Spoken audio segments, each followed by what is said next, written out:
É hora de dar início à programação apresentando o primeiro palestrante da noite. Tem mais de 25 anos de experiência e cerca de 30 mil horas de prática com consultoria em empresas e em treinamentos nas áreas de negociação, vendas e gestão de pessoas. É reconhecido tanto por seu consistente embasamento teórico quanto por seu estilo direto e assertivo. Toda essa bagagem o torna um dos mais capacitados profissionais em desenvolvimento humano do país. Possui grandes cases de sucesso e atende clientes como Banco do Brasil, Bayer, BASF, Correios, Dell, entre muitos outros. Entre 2010 e 2015, teve mais de 500 participações nas mídias como os canais de televisão aberta e a cabo, Globo, Bandeirantes, SBT, Record. Além de participação de revistas e jornais, convidamos ao palco Eduardo Ferraz.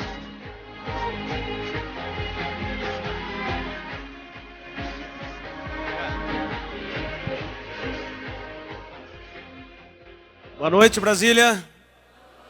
Acho que nunca vi tanta mulher numa palestra na vida. Acho que não é por mim, né? Bom. Pessoal, o que eu vou falar aqui hoje é um assunto que tem a ver mais com liderança. E quando a gente faz palestra para grandes públicos, acima de 500 pessoas, eu tenho a plena noção que nem todo mundo aqui na sala é chefe. E aí pode se perguntar, mas eu não sou chefe, eu comprei o ingresso, fui convidado. Como é que eu posso ser beneficiado por isso? O que tem para mim nessa palestra? Então, são duas coisas importantes. Primeiro, vocês já ouviram falar de engenharia reversa? Já ouviram falar do termo engenharia reversa? Por exemplo, quando sai certamente, com 100% de certeza, quando sai um iPhone novo, a primeira coisa que os concorrentes vão fazer é desmontar o telefone e montar de novo para ver como é que funciona. Quando sai um produto, um concorrente da Apple, eles fazem a mesma coisa, e assim com o carro, e assim com quase todos os produtos. A tal da engenharia reversa funciona para que a gente entenda como foi, inclusive a parte mental, a engenharia de produção, como é que essas pessoas chegaram ao produto final. Bom, enquanto eu estiver falando sobre formação de equipe, equipes de alta performance, como obter resultado por meio das pessoas, eu gostaria que, claro, que os líderes vão se colocar mais facilmente no lugar e vão entender com mais objetividade, mas eu vou fazer o possível para que quem não seja chefe também entenda os princípios da engenharia reversa e comecem a se colocar no lugar pensando, será que eu sou uma pessoa de alta performance, eu gostaria de ser? Então vamos fazer uma rápida estatística aqui antes de começar. Quem de vocês aqui na sala comanda alguém, nem que seja um subordinado? Levante a mão alto, por favor. Nossa, bastante gente. Quem não é chefe? Metade. Tá bom, quase meio a meio. Pode voltar lá. Então, um outro desafio que eu tenho esse livro foi meu quinto livro, foi lançado há 35 semanas. Felizmente, há 32 ele está na lista dos livros de negócio mais vendidos. E como o livro tem pelo menos 15 assuntos relevantes, 15 assuntos que eu julgo importantes, o duro para quem vai falar 1 hora, no meu caso aqui 1h10, é escolher um ou dois assuntos para que não, ao mesmo tempo que não fique chato e não fique muito superficial. Se eu falar sobre os 15 assuntos do livro, vai ser uma chatice, vai ser uma velocidade muito, muito rápida e vocês não vão conseguir absorver quase nada. Então, eu já peço desculpas aqui por estar falando sobre 2 assuntos mais importantes, mas eu vou tentar dar alguma profundidade nesses assuntos para que todos saiam com boas informações e consigam usar o que a gente vai ver aqui. Bom, mais ou menos 20 anos atrás, eu estava lendo um artigo, e o artigo me impactou tanto que eu pensei comigo, se algum dia eu escrever um livro, e eu nem pensava em escrever livro há 20 anos, não tinha ideia que eu fosse fazer isso, eu vou começar o livro com a história desse cara. Esse cara é o Jim Collins, provavelmente o maior teórico sobre gestão no mundo. Esse cara é um estatístico. Ele compara resultados de empresas de 100 anos atrás, de 50, de 30, e compara concorrentes. Quer dizer, quem está vivo há 100 anos, por que essa empresa está viva há 100 anos? Ou uma empresa, por exemplo, que começou há 50 anos atrás e durante esse tempo, desses últimos 50 anos, teve lá 100 concorrentes, 99% dos concorrentes quebraram e essa empresa ainda está viva e continua dando lucro. O que essas empresas fizeram? O que esses grandes gestores, mas não por 5 anos ou por 10, a análise deles sempre é acima de 30 anos. E quando eu li isso aqui que eu vou mostrar para vocês, eu fiquei absolutamente impactado, porque no final do artigo ele dizia o seguinte: o que eu estou escrevendo, dizia o Jim Collins, esse negócio valia há 50 anos atrás, esse negócio vale hoje e provavelmente daqui 50 anos vai continuar valendo. Eu concordo com ele, concordei na época, e começo o livro, e vou começar a palestra, comentando o que ele chama dos 4 pilares para você obter alta performance em qualquer empresa. Muitos de vocês podem estar pensando o seguinte: lá vem teoria, lá vem coisa pesada, lá vem coisa difícil de ser implementada numa pequena empresa, ou lá vem coisa difícil de ser implementada no serviço público, aí eu não consigo usar essa regra, não dessa forma.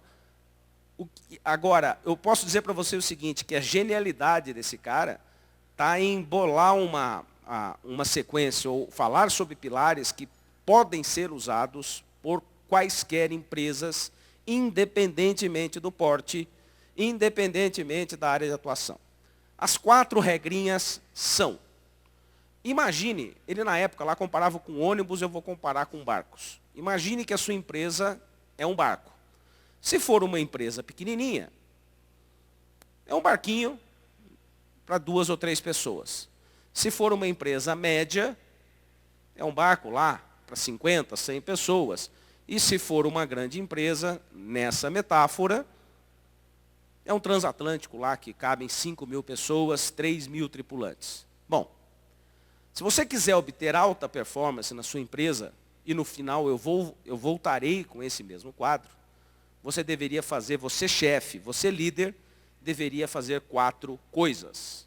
Coisa número 1, embarque as pessoas certas e desembarque as pessoas erradas. Tem lógica ou não? Quanto menor o barco, mais isso é verdade. Quanto mais reduzida for a sua equipe, mais vale a regra número 1. Regra número 2.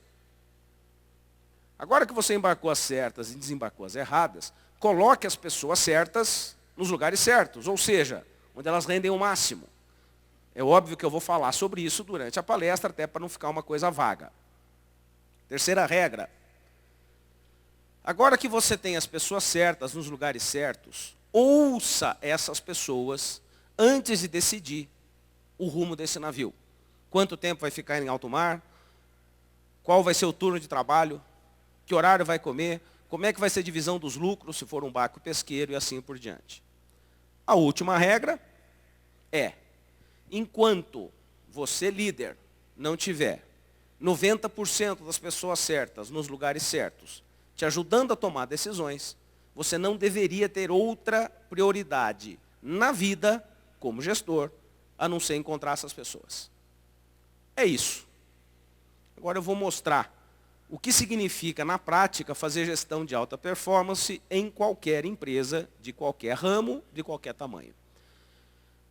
Para complementar esse quadro do barco, eu comecei a pesquisar qual era, ou na lista dos empregos ou dos trabalhos mais difíceis do mundo. Já ouviram falar sobre isso? Já pensaram nisso ou não? Qual é o trabalho mais difícil do mundo? Garanto que tem gente pensando aqui o meu, né? Pensem um pouco. Qual é o trabalho ou um dos trabalhos mais difíceis do mundo? E fazendo uma pesquisa e assistindo os vídeos, eu descobri que mundialmente o emprego mais difícil do mundo é ser pescador de caranguejo no Alasca. Alguém já assistiu um programa chamado Pesca Mortal aqui? Levanta a mão, quem já assistiu esse programa, Pesca Mortal? 20%. Eu tenho quase certeza que os outros 80% vão querer assistir. A história é a seguinte. Durante 40 dias por ano, o governo libera, numa área do Alasca, no mar de Bering, 50 barcos pesqueiros, são barcos pequenos, com 5 tripulantes, um capitão e 5 tripulantes, para pescar durante esses 40 dias. Eles têm covos, eles têm gaiolinhas, eles têm que jogar a gaiola lá no fundo, com isca, jogam boias, espalham esses covos, são 50, 70 covos, dependendo do barco, fazem um giro, laçam a boia do covo, da gaiola que está lá no fundo, rebocam a gaiola, colocam os caranguejos e jogam a gaiola de volta, com isca. Pode parecer fácil, né? Fazer esse trabalho numa piscina, com um marzinho parado, só jogar e recolher, já seria um trabalho difícil. Esses 5 tripulantes fazem isso com temperaturas de menos 15 graus em média. 90% do tempo é escuro, ondas gigantescas, um frio do inferno, sob pressão. Eles praticamente não dormem, eles trabalham de 20 a 22 horas por dia, eles revezam 1 hora para dormir a cada 10 ou 15 horas, dependendo se está dando caranguejo, eles nem dormem. E ainda assim, 70% dos marinheiros experientes que vão fazer esse tipo de pescaria não aguentam o primeiro mês. Vamos mostrar, para quem não conhece, vou mostrar o pedacinho e depois vou fazer uns comentários para vocês entenderem onde eu quero chegar com essa história. Assista um trailer aqui de 1 minuto e meio. You don't take risk out in the Bering Sea, you're never going to get anywhere. Certainty is a word that doesn't exist when it comes to crab fishing on the Bering Sea. This is the deadliest job on the planet for a reason. Anything can happen. But to be successful, you've got to be bold and never blind. This could get real ugly real fast, man. When ice-cold waves slap you across the face and throw you onto the deck at 50 knots, you still need to keep up the pace. Even when you've been grinding all night, you can't slow down. You can't sleep. That's when it pays to have the right team on deck. Hey, watch out, guys. Wait, watch out! Out here, everyone pulls their weight as a team to reach the quota, or you risk bringing the whole operation down. There's no in-between. If you can, you'll be out on your ass next season. You're looking for an excuse to walk off this deck. It ain't happening. Pressure is immense. But it's about more than just reaching a quota. It's about reaching for the future, a future you share with your shipmates. This is $1,000 pot here. And trusting in the right team of people will inspire you to stay strong when the pots are empty and the weather report says, not today. So you can catch the break you've been waiting for. This can drive you nuts.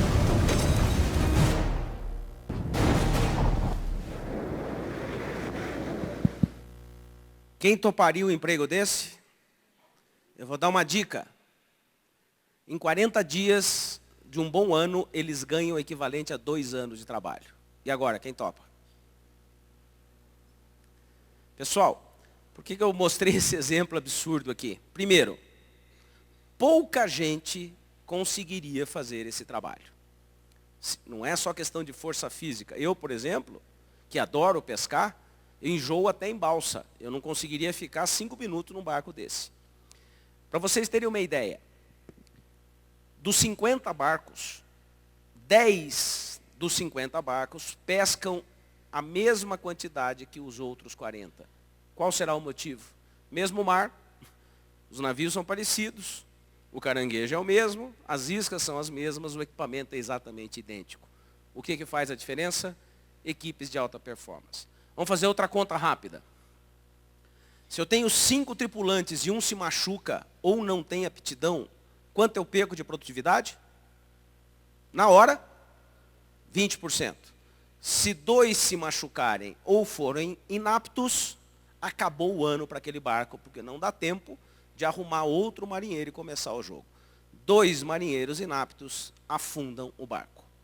Pessoal, uma pequena empresa que tem 5 funcionários e um deles é inapto, ou não tem habilidade, ou não tem capacidade, ou é preguiçoso, afunda o barco. Concordam com isso ou não? Quebra uma pessoa fora do lugar afunda qualquer negócio. Vejam, quando a gente fala em empresa pública, se você tem 10 lá no seu departamento e apenas um deles não faz o trabalho, vai acontecer o quê? Os outros 9 vão ter que carregar o piano nas costas. Gestão de pessoas não é só mandar a gente embora e colocar outra pessoa no lugar. É escolher a pessoa certa para o lugar certo. É disso que eu vou tratar. O problema, no meu caso, é que há 20 e tantos anos eu trabalho como consultor e nesses 20 e tantos anos eu tenho nadado contra a correnteza, literalmente contra. Vejam só, vocês já ouviram a frase que eu vou comentar agora? Atenção, a frase é a seguinte: você pode ser qualquer coisa que você quiser, basta querer. Verdade ou mentira? Não tem meio termo. O que vocês acham?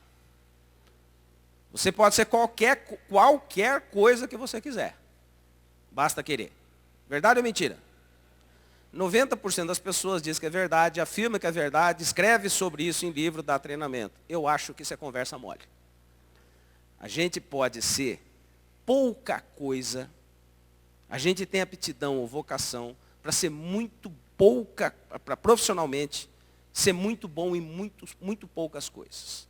É isso que eu vou falar agora para vocês. Vai chocar alguns no começo, mas eu vou procurar mostrar dados, principalmente da neurociência comportamental, que comprovam grande parte do que eu estou falando. Eu vou mostrar essa sequência aqui, não para me gabar, mas para dizer para vocês que o que eu estou falando aqui é resultado de 18, 16, 15 anos, 10 anos trabalhando nas mesmas empresas, contratando gente com 19, 20, 22 anos e ajudando a fazer gestão dessas pessoas até 25 anos depois da contratação. Então, eu errei bastante, mas eu costumo acertar mais do que errar quando eu falo sobre gestão de pessoas. Há 10 anos atrás, eu comecei a fazer palestras para grandes públicos, aqui em Brasília, foi a primeira. Escrevi o meu primeiro livro, depois o segundo, depois o terceiro, escrevi o meu quarto, que é esse aqui, e o livro Gente de Resultado, que vocês estão vendo agora. Por causa desses livros, eu acabei virando colunista da Exame, são mais de 300 vídeos e artigos, 5 anos na CBN, agora 3 anos na Band News, os principais jornais, todos os canais de televisão, todas as revistas, jornais em todos os estados do Brasil, basicamente nadando contra a correnteza. Vamos lá, sendo direto e indo direto ao ponto. Um cara chamado James Heckman mudou a história da cognição e do aprendizado no ano de 2000. Esse cara ganhou um prêmio Nobel de Economia, esse cara é um matemático, pouca gente ouviu falar dele. E ele veio com uma teoria, que ele já tinha estudado por 35 anos, meio radical.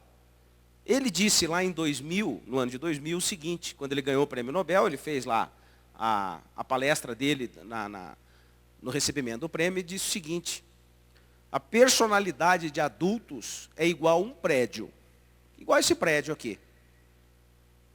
Você muda um monte de coisa nesse prédio. Você muda a pintura, se você quiser, você muda a decoração, você transforma quarto em sala, você transforma banheiro em dormitório, você faz um monte de coisa nesse prédio, mas você não consegue mudar a estrutura do seu prédio. Significa que, segundo Heckman, adultos têm o que se chama de estrutura de personalidade, que é relativamente estável para o resto da vida e que muda pouco.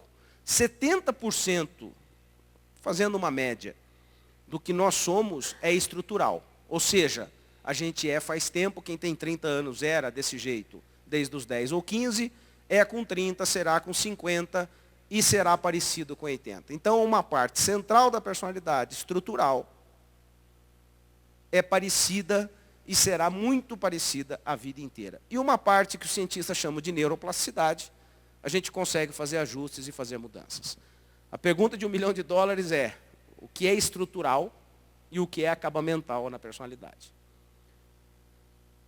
Isso aqui são imagens de tomógrafo, redefinidas e desenhadas para que fiquem mais claras, que na verdade apareceram por volta do ano de 2010, ou seja, 10 anos depois que o Heckman ganhou o Prêmio Nobel de Economia.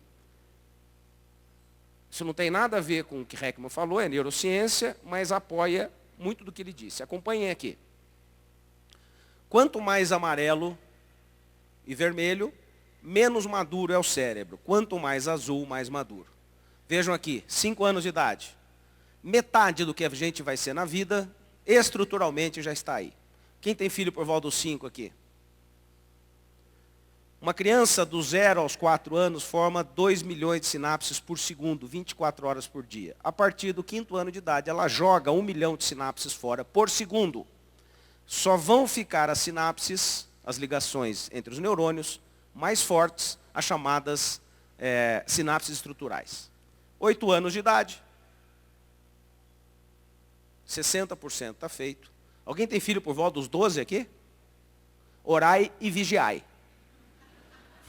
80% da base da estrutura, tomara que vocês tenham ensinado bem, dado bons exemplos, a estrutura está feita. Os talentos, a personalidade, o jeitão, grande parte do que a gente vai ser na vida, por volta dos 12 anos, já está lá. Meio chocante isso, né? 16 anos, quem tem filho com 16 sabe que agora já foi, né? E com 20, tem gente por volta dos 20 anos aqui? Atenção, neurologicamente vocês estão velhos, eu com 20 anos de idade. Grande parte do que vocês são já está lá. Tem muita gente que está se perguntando o que esse negócio tem a ver com gestão de pessoas, com liderança, com equipes de alta performance. Eu vou chegar lá. Isso aqui é outro dado muito interessante. Saiu na revista Exame em dezembro, 12 de dezembro do ano passado. Um estudo de 25 anos, que também é um estudo paralelo a esses 2 anteriores que eu falei para vocês, mas vai reforçar aquilo que eu acabei de dizer. Um estudo de Harvard, basicamente de Harvard, e um dos apoiadores foi aqui da USP.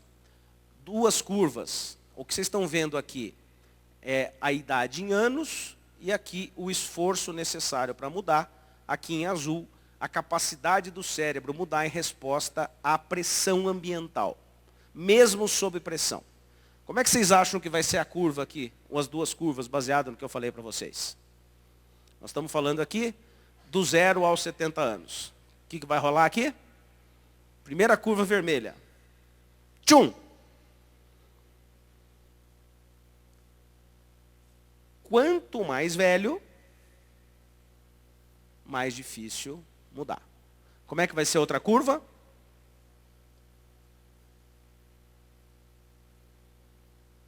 Quanto mais velho, maior o esforço. Mais velho quanto? 25 anos, tá bom? Meio chocante, pessoal? Significa que, quando eu contrato alguém, um jovem de 20, 22 anos, eu estou contratando, na verdade, um prato congelado. Por exemplo, feijoada congelada. Dá para dar uma melhorada nessa feijoada quando eu aqueço ou não? Fritar um bacon, fazer uma couve, um arroz gostoso, dá para melhorar ou não? Ou seja, eu pego algo pré-pronto e capricho. Se eu gostar de feijoada, vai bem. Se eu não gostar de feijoada, eu como outra coisa. O que eu não consigo fazer é transformar feijoada em sorvete de flocos. E é isso que se tenta fazer em muitas empresas. É isso que muita gente, equivocadamente, tenta fazer consigo. Isso é uma violência. Vejam aqui.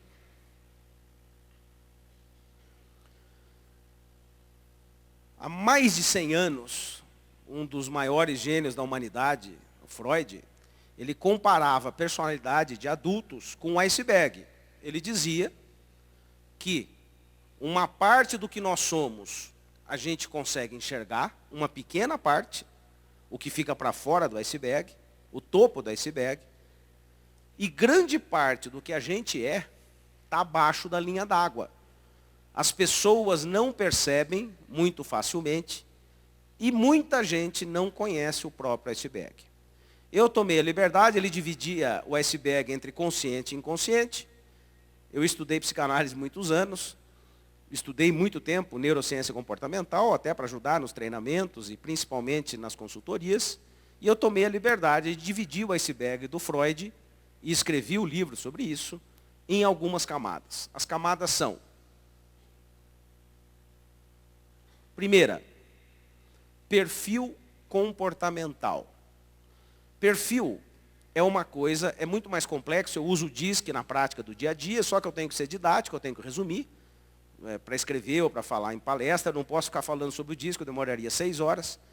O que eu vou falar aqui para vocês é um resumo do resumo resumido, e eu dividi em 3 grandes perfis.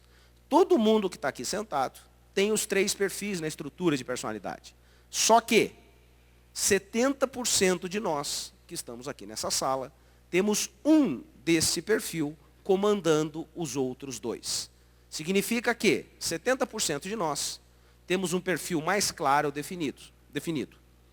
20% das pessoas, vocês vão ver quando eu explicar, vão ficar divididas entre 2 perfis. E 10% das pessoas serão uma mistura mais ou menos parecida dos 3. Depois vocês me perguntem qual é o melhor que eu vou responder. Vamos lá. Eu vou descrever os perfis e eu gostaria que vocês, até por uma questão de estatística, depois eu vou pedir para levantar a mão, vamos ver quanto por cento aproximadamente, ou quantas pessoas de cada perfil estão aqui na sala. Primeiro perfil estrutural. O que é estrutural mesmo? É algo que eu tenho desde criança, 6, 7 anos de idade, é algo que eu tinha com 15 ou 20 anos, e é algo que eu terei provavelmente para o resto da vida. Os 3 perfis, então, são perfil técnico. Como é que a personalidade de alguém cujo perfil é técnico? Vamos lá. Reservado. É uma pessoa reservada, tímida, introvertida, calada, prefere ouvir do que falar. Trabalha melhor com coisa do que com gente. É um coiso, no bom sentido. Tem gente que não gosta de ser chamado de coiso, mas vocês nunca mais vão esquecer. Dica: as pessoas tecnicamente orientadas trabalham melhor com processos do que com pessoas. Rendem muito mais trabalhando em silêncio, trabalhando fechadas, trabalhando em casa, trabalhando em projeto, trabalhando concentradas, trabalhando quietinha, trabalhando fechada, ouvindo mais do que falando, do que se relacionando, ou do que correndo, ou do que fazendo um monte de coisa ao mesmo tempo. Alguém se achou aqui? Existe esse perfil ou não, pessoal? Agora tem gente pensando o seguinte: mas eu tenho um primo que era introvertido, tímido, calado, que é tímido, introvertido, calado, fechado, ele toma 5 uísques, ele fica extrovertido. Só que quando passa o fogo, volta a ser o que sempre foi. Está claro o raciocínio, pessoal? Perfil técnico, nesse conjunto que eu estou dizendo para vocês, lá do prato congelado, é um jeitão, que não é bom nem ruim. São características estruturais. Onde é que uma pessoa que tenha o perfil técnico funciona melhor? Em áreas técnicas, em áreas de apoio, em áreas em que ele possa falar pouco, em áreas em que ele possa ficar concentrado, calado, fechado. Quanto? 70%, 80% do tempo. Esse é o trabalho ideal para quem é assim. Agora imagina um inferno que é o contrário. Você tem perfil técnico e te colocam para atender público. Olha que delícia. Você vai trabalhar com vendas agora, vamos te testar. Que é para a pessoa sofrer bastante, né? Trabalhar em telemarketing. Imagina o perfil técnico, envergonhado. Se ele leva, primeiro xingão que ele leva, ele passa 6 meses sem dormir. Imagina eu fazer isso todo dia. Isso não vai funcionar. Segundo perfil. Tudo contrário agora, tá? Perfil turbinado. Impaciente, impulsivo, acelerado, mandão, agitado, tem fogo no rabo e baba quando fala. Você tem que afastar um pouquinho. É tanta energia, é tanto fogo, é tanta ansiedade, é tanta velocidade. Quer fazer tanta coisa ao mesmo tempo que atropela, passa por cima, esquece, atropela. A primeira coisa que a gente vê um turbinado em empresa é o seguinte: você começa a explicar o projeto, fala, eu faço. Ele nem sabe o que ele está falando. O processo era na China, ele não fala nem português direito, já se escalou, né? Faz um monte de coisa ao mesmo tempo, esquece metade das coisas. Qual é a parte boa de ser turbinado? É rápido, tem senso de urgência, é multitarefa, funciona melhor fazendo 3, 4 coisas ao mesmo tempo do que sendo multitarefa. trabalhar com gente, trabalhar na rua, trabalhar sob pressão, trabalhar por comissão, o trabalho depende dele, o foco depende dele. Como é muito agitado, costuma ser mandão. É mais comum achar os turbinados como chefes, não porque eles sejam melhores ou piores, mas são mais ousados, são mais agressivos, tendem a ser mais impetuosos. Qual que é o paraíso para um turbinado? Trabalhar num lugar onde ele possa ser turbinado. Qual é o inferno? Ouvir todo dia, calma. Relaxa, Creuza. A sua vez vai chegar. O cara tem 18 anos, está com todo leite, anda 320 por hora e o chefe dele anda 12 por hora. E quer que ele fique atrás. Não vai rolar. Vai sofrer que nem um cachorro e não vai dar resultado. Terceiro perfil. Perfil sociável. Trabalha melhor com gente do que com coisa. A pessoa é extrovertida, sociável, carismática, falante, conversa com estranho, bate papo com qualquer um. Como é que você identifica num avião, por exemplo, um sociável? É fácil ou difícil? Bom dia, tudo bem? Tudo bem? Bom dia, tudo bom? Tudo bom? Avião inteiro. Eu falo assim, não vai sentar do meu lado, não vai sentar do meu lado, não vai sentar... Tchum! Trabalha com o quê? Eu durmo, né? E não adianta nada, porque vai conversar com o da frente, com o do lado e com o de trás. A viagem inteira. Pessoal, a pessoa socialmente orientada é assim, desde criança. Alguém conhece um único sociável que tenha virado tímido ou introvertido depois de adulto? Eu tenho um primo que bateu a cabeça, perdeu massa cefálica, está lá em coma. Não. Tirando casos psiquiátricos. Isso não muda. Isso não vai mudar. É estrutural. Precisa trabalhar com gente. Aí pega um sociável e bota onde? Auditoria. Você vai lá ficar fazendo seleção de informação. Contabilidade. Gestão de estoques. Job rotation. Acaba com a vida da pessoa. Bota um sociável no meio de um departamento de contabilidade que só tem gente tímida e introvertida, olha o tumulto que ele vai causar. Toda hora é hora de cafezinho, o dia inteiro.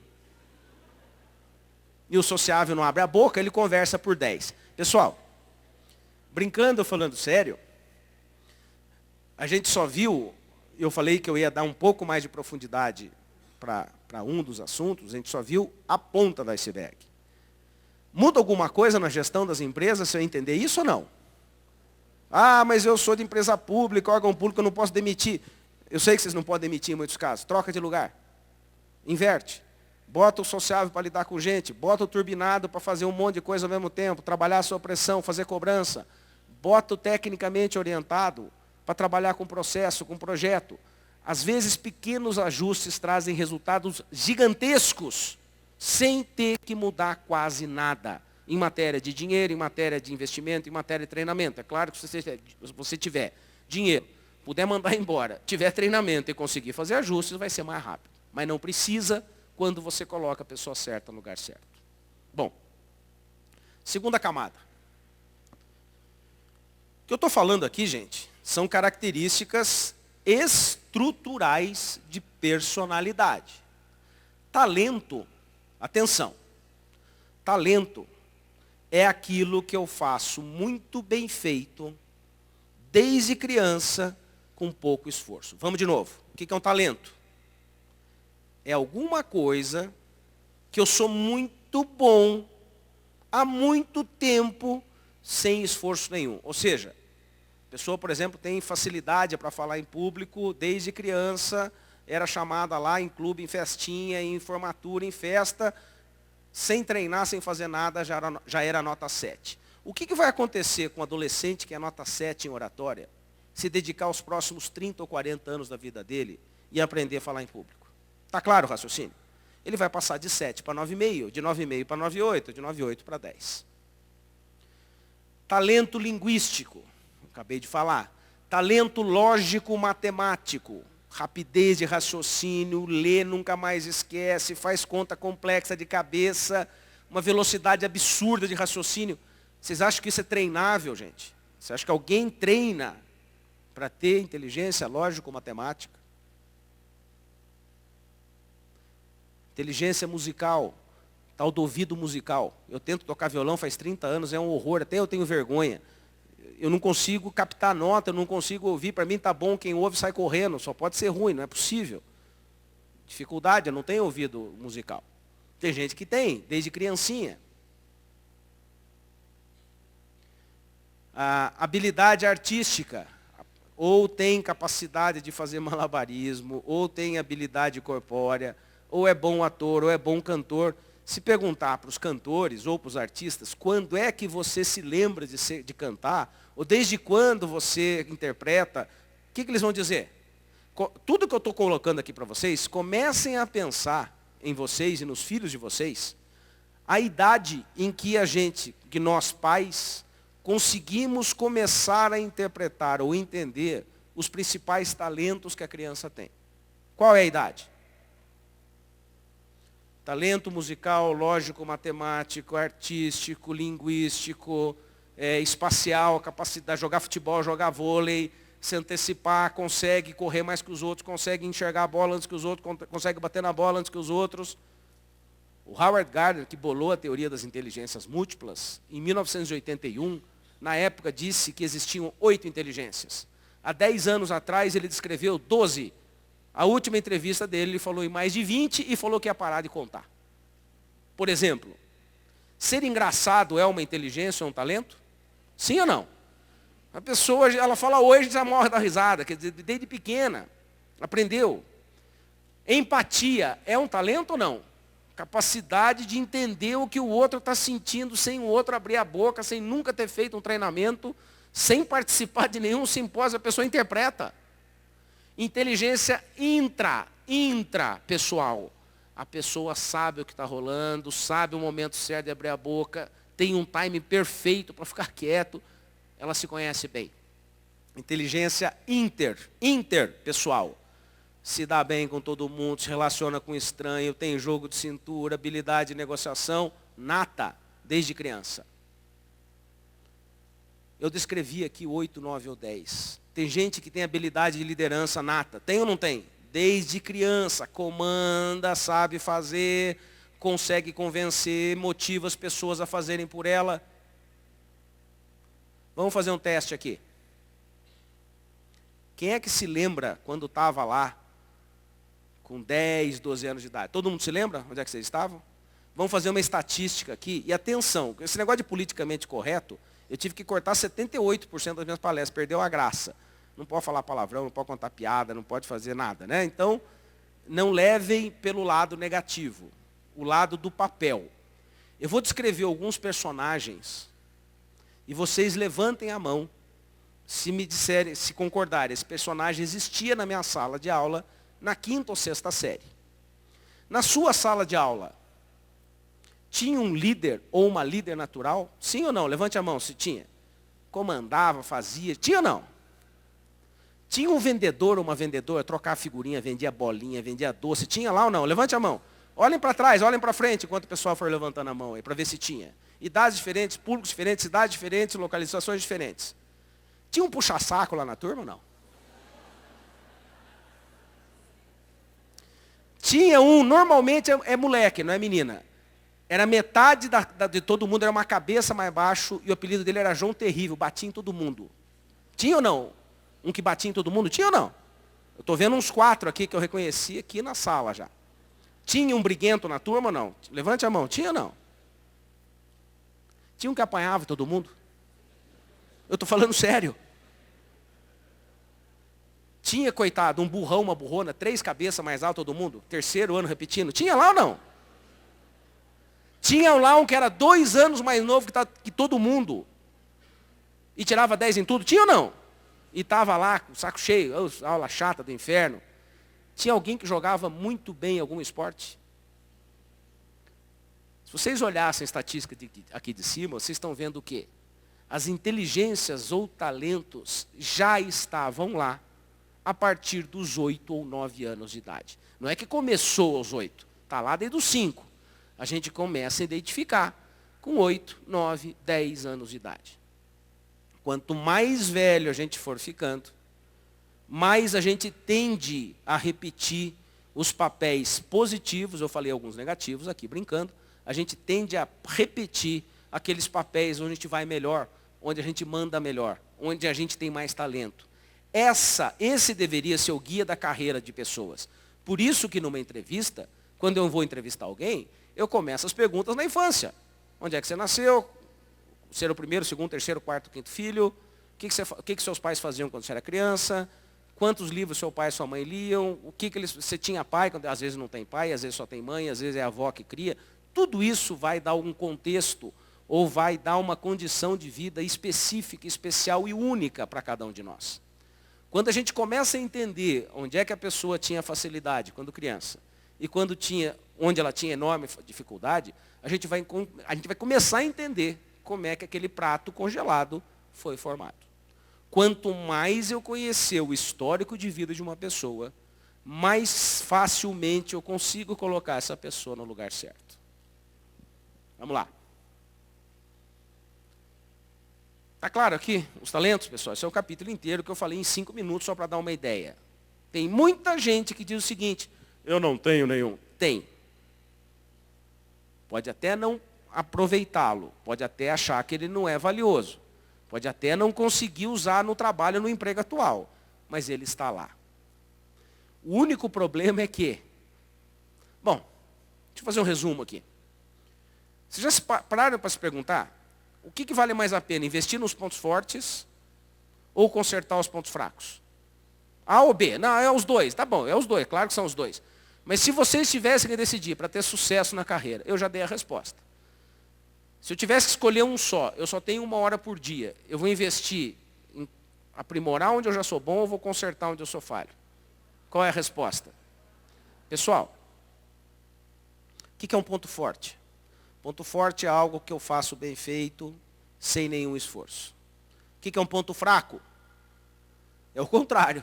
É algo que mesmo com muito esforço, o trabalho é horroroso. Você é nota 1, estuda. Eu, por exemplo, em cálculo, eu sou engenheiro. Mas eu sempre fui uma besta em cálculo. Eu estudava a madrugada inteira, fazia a prova às 9 da manhã, terminava, passava com 5, se fosse às 11, eu acho que já não passava mais. Uma vez o professor desconfiou que tu não estava colando, eu não colei, eu era medroso. Ele refez a mesma prova à tarde, eu tinha tirado 5 na prova, eu tirei 2. Ele veio me perguntar, eu falei, professor, eu sou burro. E se o senhor fizer daqui a pouco, eu vou tirar 1, e é verdade. Agora, vocês imaginem um cara que tem dificuldade com cálculo avançado, passar os próximos 30 anos da vida dele estudando o quê? Cálculo. É porque eu sou teimoso. É uma besta. Imagine vocês são horrorosos em alguma coisa, nota 1. E se dedicam por 20 anos para melhorar aquilo. E podem chegar até que nota? Me ajudem. Eu chegaria a que nota? Não, me ajudem. Que nota eu chegaria? De 2 para 5. Já me ajudaram. Eu passaria de horroroso para medíocre. É negócio, profissionalmente? Você passar de horrível para mediano? É nisso que a gente vê muita gestão de equipes. Foco nos pontos fracos. É o contrário. Se a gente coloca foco no ponto forte, a pessoa é 7, investe um pouquinho e vira 8. Mais um pouquinho e vira 9. Pessoal, eu não sou ingênuo, eu não sou bobo e eu não sou um teórico. O que é o trabalho ideal? É aquele em que a gente consegue usar 70% do tempo os nossos pontos fortes. 30% do tempo é o quê? Ponto fraco, coisa que eu não gosto, chatice, chefe medíocre, cliente insuportável, preguiça. É a vida. Mas esse é o mapa do paraíso. O que é o mapa do inferno? 70% odiando o que faz, consertando o ponto fraco, fazendo o que não tem talento e não tendo perspectiva. Isso é baixa performance para o resto da vida. Sinto muito. Ficou claro? Foco nos pontos fortes da equipe. Terceira camada. São as atitudes. As 2 primeiras camadas, gente, Não é uísque, não é Red Bull, viu? Nas duas primeiras camadas, o que prevalece, ou o que predomina, são características estruturais de personalidade. Kelly pergunta para mim assim, o que é melhor, o modelo técnico, o modelo técnico, acelerado ou sociável? Me pergunte, qual é o melhor?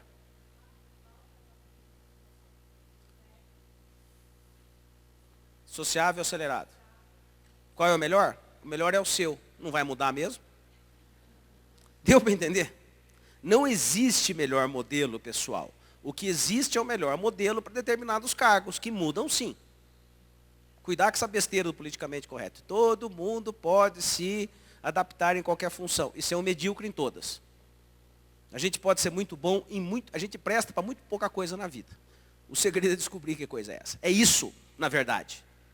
Quanto mais eu aprofundo aquilo que eu sou muito bom, mais rápido o jogo vai andar para mim.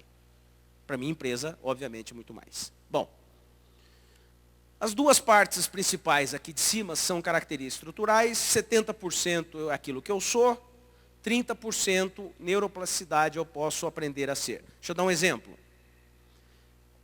Ser tímido é estrutura ou é acabamento, pessoal? Ser tímido, introvertido, calado, fechado, estrutura ou acabamento? É estrutural, isso não vai mudar. É uma besteira esse negócio de tímido querendo virar extrovertido. É uma perda de tempo, na minha opinião. Vai fazer curso de como contar piada, né? Faz curso o ano inteiro, chega no novo, vai lá, toma umas pingas, conta piada. Ninguém ri. Começa a explicar a piada. Vai ficar traumatizado, nunca mais vai fazer Natal, fala que Natal é uma porcaria, não tem nada a ver. Deixa eu fazer outra pergunta. É possível um tímido aprender a dar palestras de 1 hora e dar um show? É possível ou não? Vai dar um trabalho do inferno. Mas é possível, porque ele está ajustando o acabamento. É possível um extrovertido, sociável, falante, numa negociação, simular ser tímido e envergonhado? É possível ou não? Isso é treinamento, isso é técnica. Vou ficar quieto para não entregar o jogo antes da hora. É possível uma pessoa acelerada, impulsiva, impaciente, se comportar numa reunião ou não? Não, isso não dá, isso é quase impossível, mas é possível. Não quer dizer que ela mudou a estrutura. Naquele contexto, naquela situação, naquela reunião, com aquele cliente, ela fez pequenos ajustes para aguentar aquela hora, ou 2 ou 3, ou até um dia inteiro. Mas ela não mudará a estrutura da personalidade. É isso. Quanto mais eu uso o que eu sou, mais fácil profissionalmente será. Bom, agora vem a terceira camada. A terceira camada tem a ver com as atitudes positivas. São as coisas que dependem mais do esforço do que do talento. Dependem mais de eu querer fazer do que eu ter a natureza ou ter a habilidade natural para fazê-las. Eu escrevi um capítulo inteiro sobre isso, eu vou falar sobre isso 5 minutos. Eu elenco 7 ou 8 atitudes que fazem a diferença na profissão de qualquer um. Vamos lá, comprometimento, dedicação, é isso ou não? Esforço, pontualidade, proatividade, resiliência. Bom, tá, eu só tenho 5 minutos para falar. Ou eu só tenho uma entrevista. Na entrevista, o repórter fala assim, ó, você tem 2 minutos para falar sobre um tema. Eu já sei o que eu vou falar. Se eu tivesse que escolher uma atitude para mirar na hora de uma entrevista, ou de promover alguém, ou de dar uma bonificação em dinheiro, ou de dar um treinamento especial, eu escolheria o profissionalismo como atitude. Eu vou descrever profissionalismo. Eu li isso em algum lugar, eu não sei a fonte, eu não me lembro, não é minha, mas eu concordo com o que eu vou dizer. A frase é, profissionalismo é fazer bem feito o que precisa ser feito sem ninguém mandar. Vamos de novo. Profissionalismo é fazer bem feito o que precisa ser feito sem ninguém mandar. Quem é chefe aqui de novo? Levante a mão. Quanto é que vale um profissional assim na equipe, gente? Quanto é que vale? Estou falando sério. Isso não tem preço. Então, aquelas pessoas, mesmo quem está ouvindo aqui, ou é jovem, ou não é chefe, ou quer ser, profissionalismo é você fazer bem feito o que tem que ser feito, sem ninguém olhar, sem ninguém mandar, sem ninguém verificar, sem ninguém auditar. Essas pessoas valem ouro. Por quê? Porque é raro. Se fosse comum, seria fácil, todo mundo teria. E não é verdade. Então, quem está pensando em dar um upgrade na carreira, quem está pensando em fazer a diferença, não poupe o corpinho. Esse negócio de trabalhar menos, e estudar menos, se esforçar menos e ficar rico é conversa mole para boi dormir. Essa história de eu posso ser qualquer coisa, basta querer, é um alento para o preguiçoso. Ele fala assim, quando eu tiver 50 eu serei então, pronto. Por enquanto eu não vou. Quando ele tentar, vai ser tarde. Pessoal, quem tem por volta de 20 anos aqui? 20 anos de idade, levanta a mão alto. Eu vou dar uma boa e uma má notícia para vocês de 20 anos. Primeira notícia, querem a boa ou a ruim?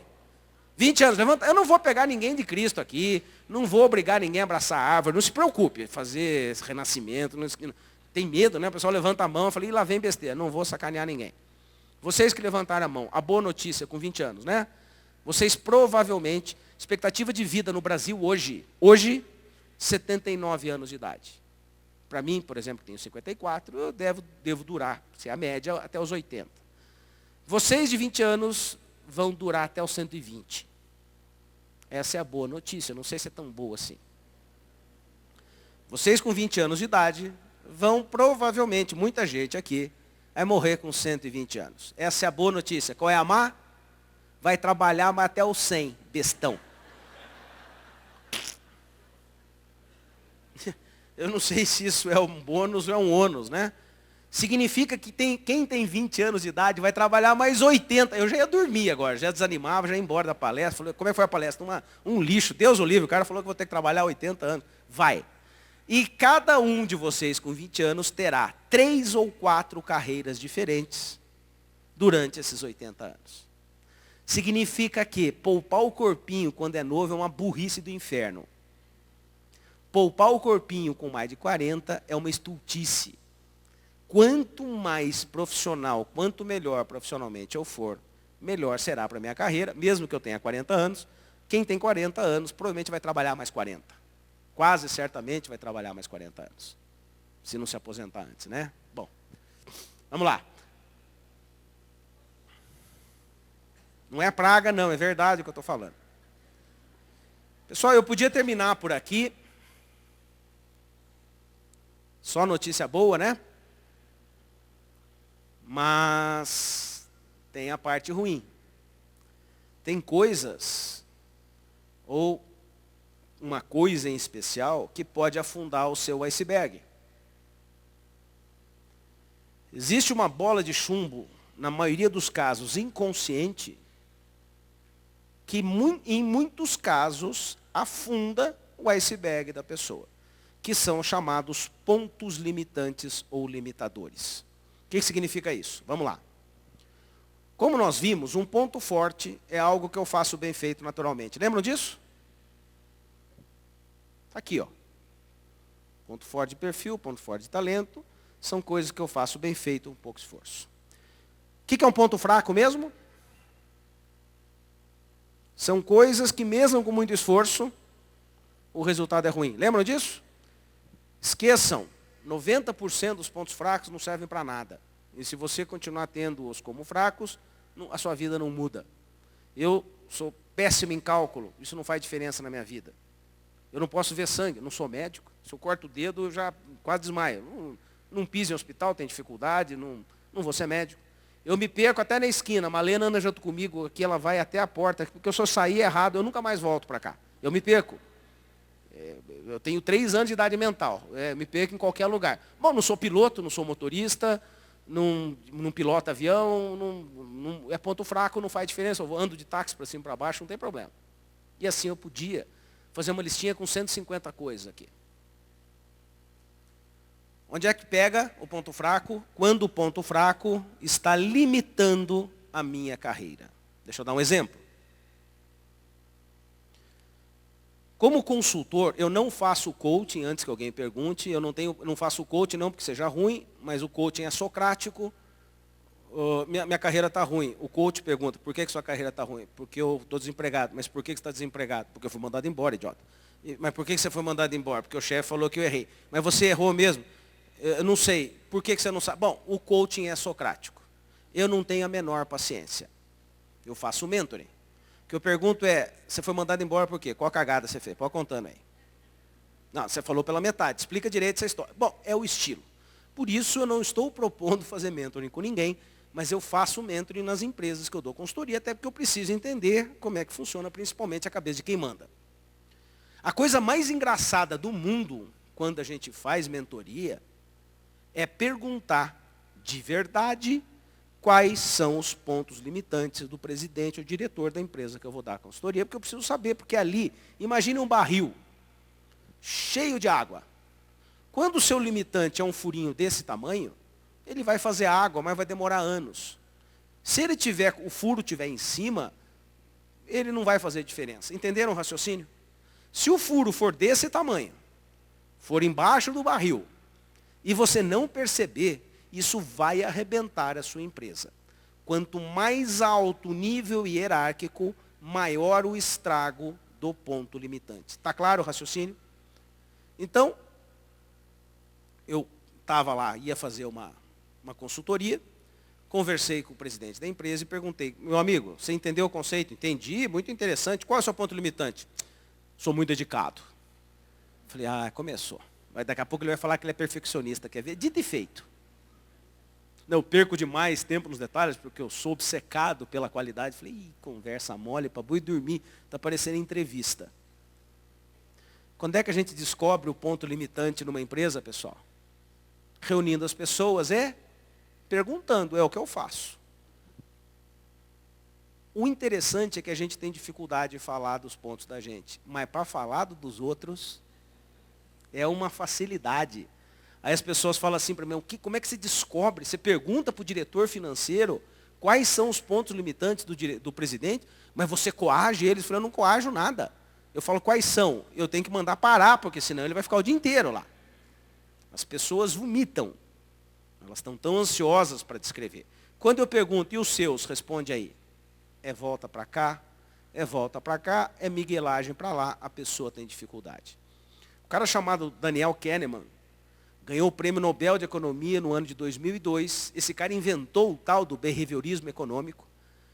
Quem quiser ler um livro, um livraço, leia o livro chamado Rápido e Devagar. Daniel Kahneman, é meio pesadão, é um pouco complexo, mas é brilhante e se tiver e lê ajoelhado, né? Ele é ateu, mas não tem problema. Reza um Pai Nosso em cada página, ele merece. O livro é delicioso.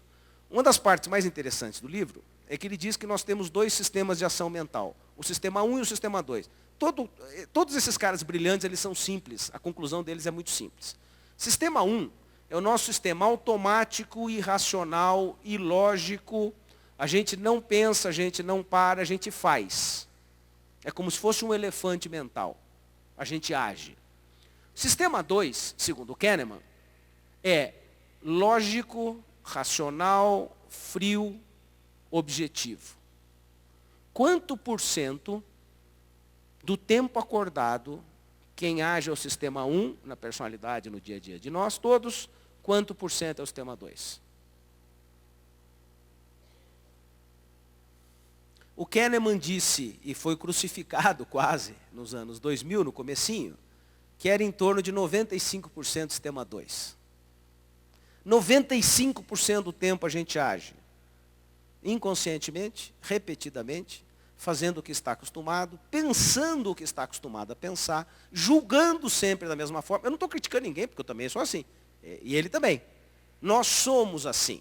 Nós temos instintos, uma parte lá de coisa de 200, 300 milhões de anos atrás, que é igualzinho. Medo, raiva, nojo é instintivo. E as tomadas de decisão tipo racionais, vou demitir o fulano por causa disso ou daquilo, na verdade são irracionais também. A gente age baseado em conceitos pré-concebidos. Por que eu estou dizendo isso? Porque o ganhador do Prêmio Nobel do ano passado, Carl Sustein, disse que o Kahneman estava errado. não é 95% nada. É quanto? Na opinião dele, 98%. 1 a 2% das tomadas de decisão são lógicas, são frias e são racionais. Sabe por quê? Porque pensar esgota, pensar cansa. E agir sempre da mesma forma, a gente foi selecionado para sobreviver, por agir instintivamente, rapidamente, intuitivamente.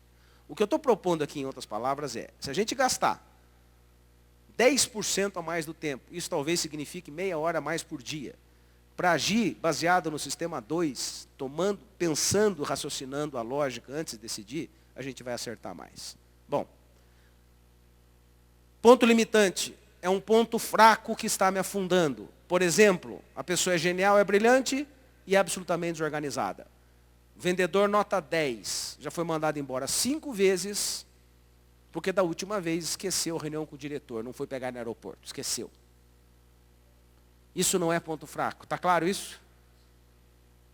Pessoa muito grosseira, estúpida, muito agressiva, isso não é um ponto fraco. Se está derrubando, se está impedindo a carreira de decolar, é um ponto limitante. Qual a minha sugestão? Passe de nota 1 para nota 3, já vai ajudar muito. Quando eu neutralizo um ponto fraco, o que acontece com os meus pontos fortes? Eles aparecem, eles sempre estiveram lá. Chegando perto das conclusões. Meritocracia na prática. Se eu tiver que tomar uma decisão hoje, para analisar a minha equipe, o que eu faria? Aliás, o que eu faço numa consultoria? Eu desenho 16 quadrantes, é isso que está no livro, é igualzinho, ninguém vai precisar contratar a consultoria, o livro fala sobre isso. E eu analiso 16 situações de cada pessoa, baseado em 2 grandes aspectos. As atitudes, lembra das atitudes? Comprometimento, profissionalismo, lembra daquilo? Determinação e os resultados que a pessoa gera. E eu descrevo o que fazer com cada um dos 16 quadrinhos. O que vocês fariam aqui? Já pensaram? Por exemplo, o que vocês fazem com... Bom, com 4 é fácil, né? O que é o 4? Ótimas atitudes, ótimos resultados. Isso aqui vale ouro. E o 1? O que vocês fazem? Ótimos resultados, atitudes ruins. O que vocês fazem aqui? A maioria dos empresários não faz nada. É meu melhor vendedor, eu vou tapar um olho. É o que eu chamo nas empresas de vale trambique. Você deixa o cara fazer rolo, deixa o cara manipular, deixa o cara mentir. Você está praticamente dando um vale trambique para todos os outros funcionários fazerem a mesma coisa. Concorda ou não? É o pata de elefante. Onde pisa, destrói tudo. A conta vai chegar. Não tolerem profissionais patas de elefante. Bom, eu vou resumir, isso aqui é um capítulo inteiro. O que eu faria é isso aqui, ó.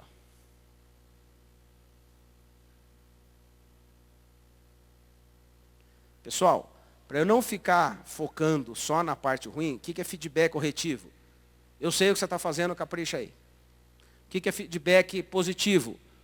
Espetacular, nota 9, falta pouco para virar 10. O que é o 10? Dê condições especiais.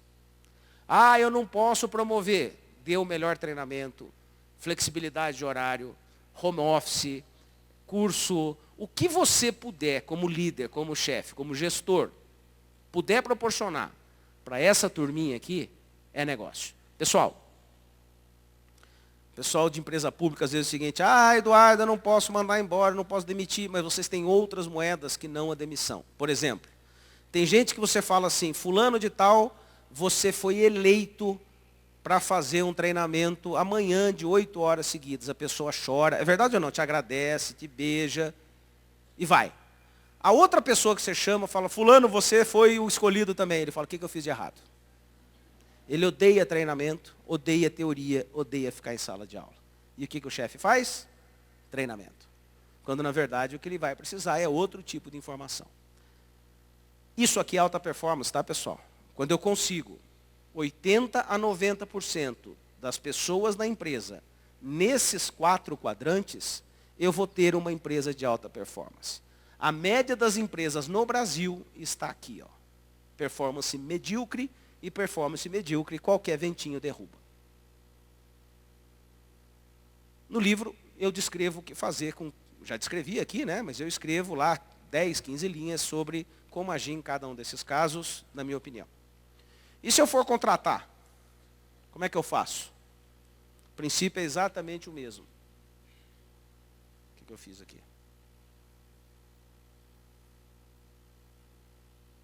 Quando eu faço uma seleção, eu tenho que enxergar duas coisas. O perfil, lembra? Perfil sociável, lembra disso? Perfil acelerado, turbinado, perfil técnico. E o rastro. O que essa pessoa fez da vida? Onde é que ela estudou? Quantos empregos teve? Quantas vezes foi mandada embora? Quantas vezes foi promovida? Por que ela está lá? O que ela quer? Quanto tempo ela ficou em cada emprego? Quando eu consigo analisar o rastro, eu sei o que fazer. O que eu faria numa seleção é isso aqui, ó.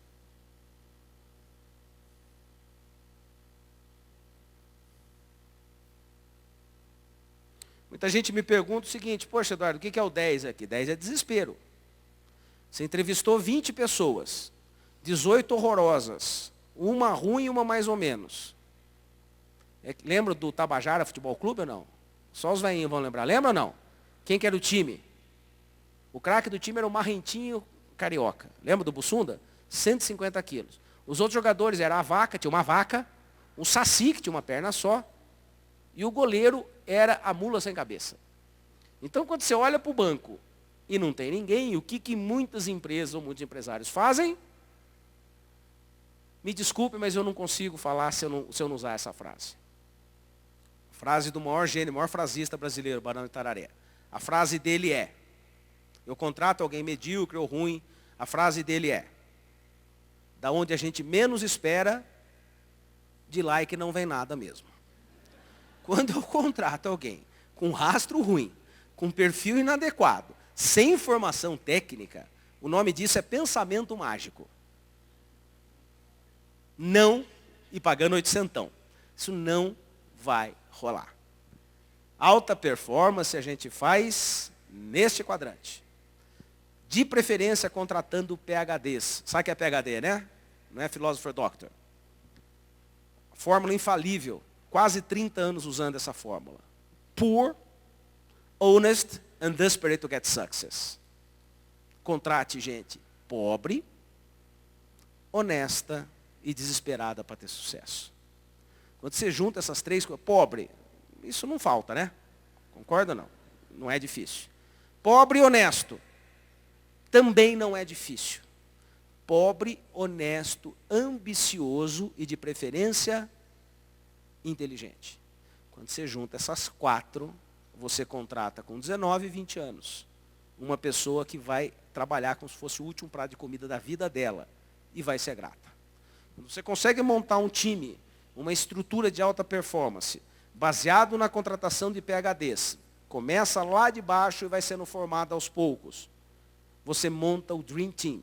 Eu cansei de ver, isso não é exemplo teórico, são dezenas, para não falar centenas de empresas que eu acompanhei, gente que eu contratei há 25, 28, 30 anos atrás e que hoje está aqui, como dono das próprias empresas, como executivo e assim por diante. É muito raro quando a gente acha um PhD de raiz, né? Ou seja, um PhD de verdade, um PhD puro. Bom, como eu disse para vocês, foram 2 assuntos importantes, assuntos mais graves, assuntos mais relevantes, que é o iceberg, lembra do iceberg? E do navio, esse eu aprofundei um pouco mais. E como eu prometi lá no comecinho, eu iria encerrar com o mesmo quadro que eu comecei. Vamos de novo. Se você quiser fazer alta performance na sua empresa, tenha ela 2 funcionários, 5, 10, 50 ou 200, não espere, principalmente as grandes empresas, que tem lá 5.000 funcionários, não espere o presidente tomar uma decisão estratégica de fazer um monte de treinamentos até chegar a você. Se você tem lá uma turminha de 5, 10 ou 15, se você fizer isso que eu estou sugerindo, com 10, com 15 ou com 20, faça alta performance no seu grupo de trabalho. Dê melhores condições de trabalho, motive mais essas pessoas, coloque as pessoas nos lugares certos, use mais os pontos fortes do que o conserto dos pontos fracos. Se você conseguir fazer a gestão da sua equipe, mesmo que seja numa grande empresa, os outros colegas ou o chefe vai olhar e vai perceber essa diferença. Nas pequenas empresas, as mudanças começam sempre de cima para baixo. Minha opinião e minha impressão e a minha experiência é essa. Nas grandes empresas, começa de baixo para cima. Como assim? Empresa grande não tem dono. São atividades de excelência, são ilhas de excelência, são gestores, são líderes de excelência, que conseguem fazer coisas tão espetaculares que as pessoas perguntam, vem cá, me conta, me mostra o que você fez aí. Deixa eu ver, dá para replicar o que você fez? Dá para fazer parecido? E na grande maioria dos casos, dá. Então, a minha sugestão final é, os 4 pilares podem e devem ser feitos independentemente do tamanho da sua empresa ou da sua equipe. Basta vontade política. Vamos relembrá-los? Primeiro, embarque as pessoas certas, e desembarque as erradas. Segundo, coloque as pessoas certas nos lugares certos, ou seja, onde elas rendem mais. Terceira, decida junto com as pessoas certas, ou seja, você tem um time de alta performance, o que adianta ter um time de alta performance se não escutar as pessoas?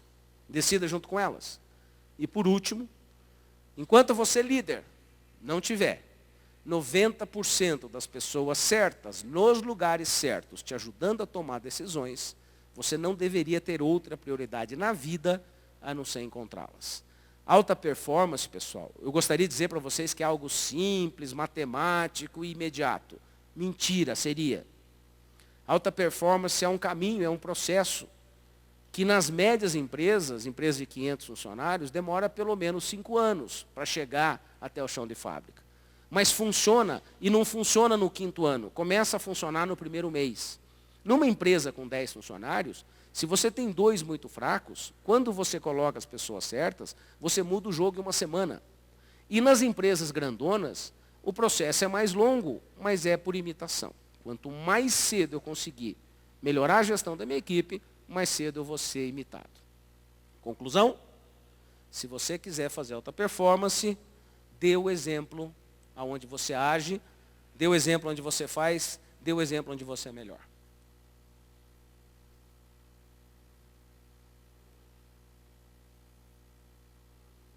Ok? Obrigado pela atenção, pessoal.